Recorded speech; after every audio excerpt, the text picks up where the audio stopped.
Tá aqui no processo de corta já. O celular tocando. Dá um pipe.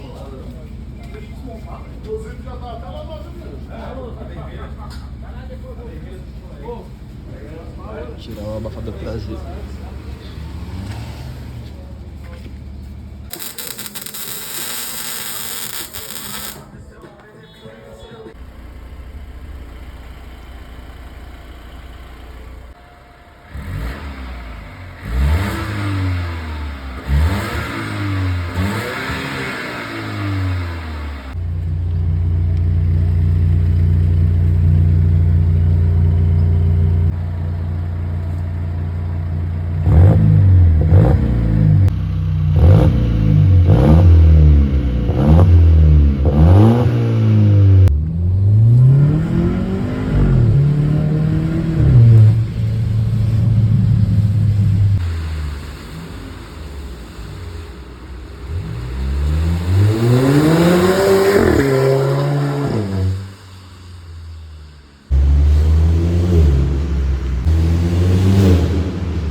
Bom, o resultado final foi esse aí. Mexemos no downpipe, no catchback. Deixamos a parte intermediária ainda original. Colocamos ponteira de 4 polegadas. A original é 3,5, se eu não me engano. Ficou um tamanho bom. Um tamanho proporcional com o carro. Combinou bem. E ainda também esse carro tá com filtro esportivo. Tá com filtro esportivo, eu tirei a tubulaçãozinha aqui, que ele dá um espirro mais alto e o carro respira um pouquinho melhor. Tá com filtro da Inflow.